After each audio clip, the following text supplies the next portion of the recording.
être sauvé. Quelqu'un qui a l'argent ne peut pas croire en Dieu. Il ne peut pas marcher avec Dieu.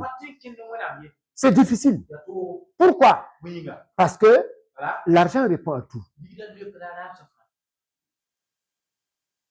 Est-ce que vous comprenez? Ce qu'il veut là, tout ce qui l'excite là, l'argent répond à tout. L'argent peut faire ce qu'il veut. Alors cet homme-là, qu'est-ce qui peut le motiver à chercher Dieu? Qu'est-ce qui peut le motiver à chercher Dieu dans la vérité? Écoutez-moi et comprenez la sagesse de Dieu qui est vraie, qui est pure, qui est pour notre bien. C'est pourquoi, quand Dieu veut sauver quelqu'un, il l'amène d'abord dans le désert. L'homme n'aime pas ça. L'homme ne veut pas entendre ça. Mais c'est une simple et une pure vérité. C'est la voie de la vie. Quand tu amènes quelqu'un dans le désert, tu n'as rien. Tu ne peux rien faire. Est-ce que quelqu'un m'a entendu? Dans le désert, tu n'as rien et tu ne peux rien faire. Et c'est dans le désert que tu vas apprendre à dépendre de Dieu. Apprendre à dépendre de Dieu. C'est le désert que tu vas apprendre l'humilité. C'est le désert que tu vas apprendre tout ce qui est utile à la vie. Tout ce qui est utile à la vie,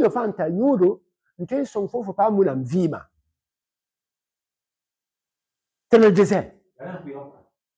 C'est pourquoi il dit chaque fois, on n'aime pas ça. Mais il n'y a pas deux voies pour entrer dans le royaume de Dieu.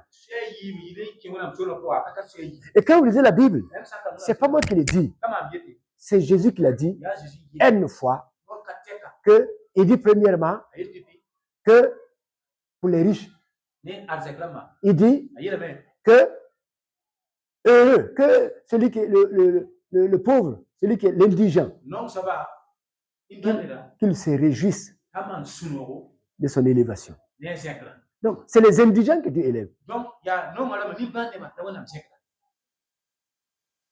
C'est les indigents que Dieu élève. L'indigent, qu'il se réjouisse de son élévation. Ce n'est pas le riche que Dieu élève. Parce que lui, son argent l'élève déjà. Lui, son argent l'élève déjà. Dieu dit que l'indigent se réjouisse de son élévation. Et que le riche se réjouisse de son humiliation. Vous voyez? Écoutez-moi bien. C'est pour que vous voyez, pour que le riche soit sauvé, c'est une chose qui est difficile. Écoutez-moi. Ce que je vous dis là, ce n'est pas quelqu'un qui me l'apprend. Ce n'est pas quelque chose qui me l'apprend. Et personne ne peut me dire, me convaincre du contraire. Personne ne peut s'arrêter devant pour discuter, me convaincre du contraire. Parce que j'ai été enseigné par le Seigneur. Et j'ai vu que c'est vrai. Parce que, avant qu'il m'enseigne ceci, j'ai connu aussi l'argent. Aujourd'hui, j'ai connu Dieu. Je sais faire la différence. Et quand je vois aujourd'hui, c'est lui qui dit dans sa parole. Jésus l'a dit à ses disciples, à l'égard des riches, il dit, il sera plus facile à un chameau de passer par le trou d'une aiguille. Vous voyez le chameau? Est-ce que vous voyez la taille du chameau? Vous voyez la grosseur du chameau? Et Jésus dit qu'il sera plus facile au chameau. Plus facile au chameau de passer par le trou de l'aiguille que les riches de l'entrer dans le royaume de Dieu. Ça doit nous amener à réfléchir sincèrement. Réfléchissons pendant qu'il est temps. Il y a un temps pour chaque chose. Il y a un temps pour chaque chose. Il y a un temps pour chaque chose. Réfléchissons pendant qu'il est temps. Si ce temps est passé, tu vas vouloir réfléchir, mais tu ne pourras plus réfléchir. Parce que ce qui doit t'emporter va t'emporter. Si Jésus nous dit qu'il ce serait plus facile pour le chameau de passer par le trou de l'aiguille à un riche. C'est parce que le riche, l'argent devient son Dieu. Il ne peut pas obéir à Dieu. Il ne peut pas se soumettre à Dieu. Il ne peut pas admettre le désert. Parce qu'il est déjà honoré par son argent. Il est déjà élevé par son argent. Il est déjà auteur. Est-ce que quelqu'un me comprend? C'est pourquoi, quand nous comprenons ça, nous allons pouvoir accepter humblement les voies de Dieu. Parce qu'au bout, il y a la récompense. Au bout, je serai très riche. Mais avant la richesse, je serai riche la vie de Dieu. Je serai riche la vie de Dieu. Quand cette vie est à moi, quand elle domine à moi, même si on me donne tout l'or du monde, l'argent ne peut pas m'exciter.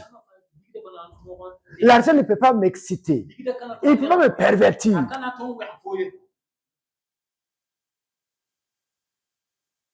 Malheureusement, vous voyez, dans notre monde, l'être humain, l'homme, il inverse les choses.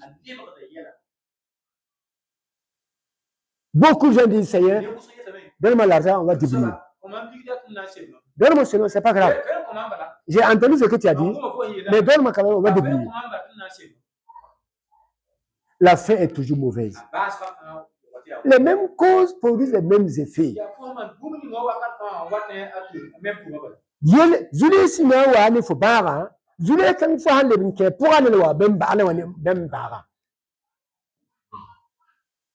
Les mêmes causes produisent les mêmes effets. C'est pourquoi j'ai vu quelqu'un me parler de ça, il y a à peine quelques jours, un certain Dieu qui parlait que si tu veux être riche, c'est parce qu'ils ne connaissent pas. Moi, je ne dis pas à quelqu'un d'être riche, je ne demande pas à une âme, à une brebis qui te m'a confié, je ne demandais pas de chercher à être riche. Jamais. Jamais. Je le connais à la voix de Dieu. Si il a juste la voix de Dieu, il serait riche dedans. Mais ce n'est pas ce qu'il doit rechercher. Ce n'est pas ce qu'il doit rechercher. Regardez, prenons l'exemple simple avec Salomon. Vous voyez, Salomon était très riche. Salomon était très riche. Mais vous voyez, Dieu a permis ça, c'est pour que ça nous enseigne également. Dieu a demandé à Salomon, ou du moins Salomon a demandé à Dieu. C'est Dieu qui a demandé d'abord. Qu'est-ce que tu veux que je te donne? Qu'est-ce que tu veux que je fasse pour toi? Et Salomon a dit, donne-moi la sagesse pour que je puisse conduire ton peuple. Écoutez-moi bien. Salomon a demandé, donne-moi la sagesse pour que je puisse conduire ton peuple dans la justice, c'est-à-dire dans ce qui est juste selon toi.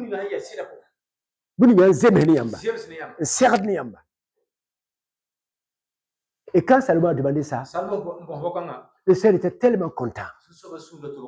Alléluia. Il était tellement content qu'il a dit à Salomon, puisque tu as demandé la sagesse et que tu ne m'as pas demandé de tuer tes ennemis. Vous voyez, c'est Dieu qui dit ça à Salomon. Parce que l'homme, c'est ça son caractère. Dieu dit, puisque tu ne m'as pas demandé de tuer tes adversaires, de tuer tes ennemis, puisque tu ne m'as pas demandé ça, et que tu m'as demandé la sagesse pour conduire mon peuple, alors, en plus de la sagesse, il te donne la richesse et la gloire. Est-ce que vous avez entendu ce que j'ai dit? Salomon a demandé la sagesse pour conduire le peuple de Dieu. Donc, Salomon demandait quelque chose pour faire ce qui plaît à Dieu.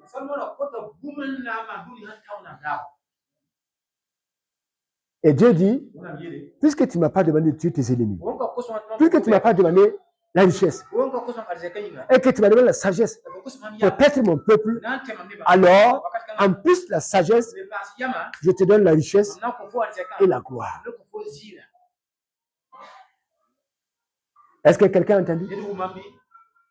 Alléluia. Vous voyez, Salomon n'a pas demandé la richesse, mais Dieu l'a donné. Pourquoi? Parce que Dieu sait qu'il en avait besoin. Écoutez-moi bien. Deuxièmement, je vais vous dire, toutes les richesses que tu as créées là, ce que nous appelons argent, or là, matériaux précieux là, diamants et tout ça là, tout ce que tu as créé là, demandez, posez-vous la question. Laquelle de toutes ces choses là, est-ce que Dieu consomme ça? Hein? Il ne les consomme pas? Il ne les utilise pas? Alors il les a créés pourquoi? Non. Si il les a créés pour nous, pourquoi nous se fait des soucis pour ça? Pourquoi on fait des soucis pour ça? Pourquoi on s'angoisse et on se tue pour ça? Alors qu'il les a créés pour nous. Ce qu'il me demande, c'est qu'avant de me donner ça là, c'est déjà mon héritage.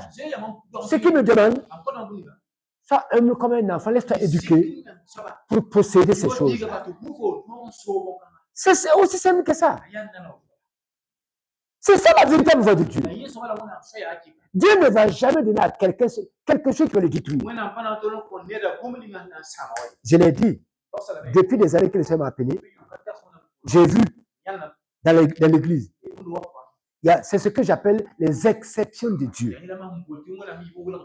Les exceptions des règles de Dieu. Voilà.